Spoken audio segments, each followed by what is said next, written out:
Yeah, no, the things are gone. Fill it up. So the track Giants really came about in a number of ways. So I went to see a producer who I've worked with for a while called Anthony Marshall. He's like a multi-instrumentalist, just genius, one of them weird people who can do everything in the studio. Who I've worked with before, he produced Malcolm Said It and The Food Banquet and a whole bunch of other stuff that he's done that I was nothing to do with. He's also of Jamaican heritage, and I said to him, look, the next album I really kind of want to go in a kind of reggae-inspired direction, but I want to keep that boom-bap hip-hop feel. Straight away, the reference I gave him actually was Welcome to Jamrock meets Made You Look. And then he sent me the beat, and I was like, yes! Fake imposter try play with the pharaoh. Crown the king, don't doubt a thing. Make sure you show the little man your pride. And then we just had to think about which of the kind of new breed of great reggae artists coming out of Jamaica we wanted to put on the track. And immediately I thought of Kabaka Pyramid because he's got that, you know, he sings and he writes traditional reggae songs, but as an MC, as a lyricist, it's phenomenal. Reached out to him, he got the email. It just so turned out the week before his brethren had played him My Fire in the booth. And we got, the experience with Kabaka was what I would call typical Jamaican work ethic. So I sent him the tune maybe on the Friday. We spoke on the Friday anyway, like, fam, this is what I want, this is the concept. He was like, right, I'm leaving Jamaica, I got a US tour, I'm gonna take the mic with me on my US tour.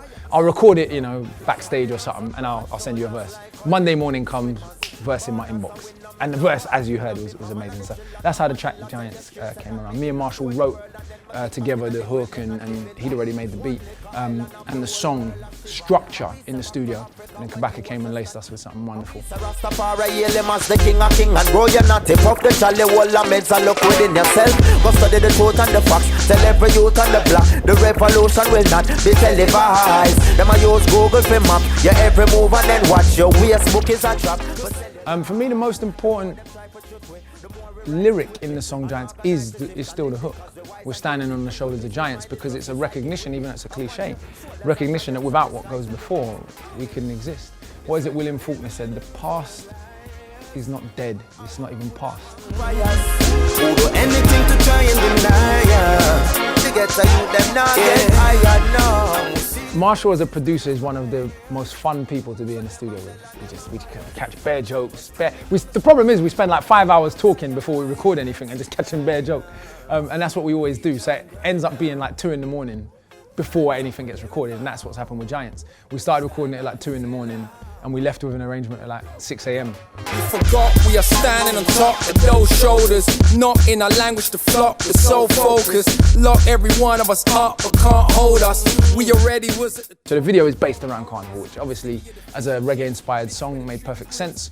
The camera crew really focused on shooting Carnival itself, you know, as a celebration. Carnival is often demonized in this country because, yeah, sometimes there's trouble at Carnival, but there's 2 million people, what would you expect? There's trouble at all the summer festivals every year, but no one ever questions their right to exist. There's rape, sexual abuse, overdoses. No one ever says we should stop Britain's wonderful tradition of summer festivals because some people come and behave like idiots. So it did make me sad again this year that because a few, tiny minority, less than 0.0001% of the attendees were involved in badness, and there was some violence, that the whole idea of Notting Hill Carnival comes into question. So what I really wanted to showcase is the love and the energy and the beauty and the spirit of Notting Hill Carnival, the fact that really is something London as a city should be immensely proud of. It's the biggest street festival in Europe.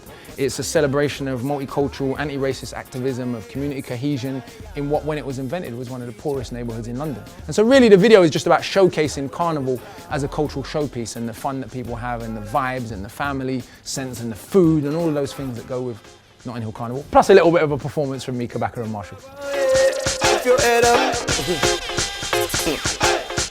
Big things are going, yeah.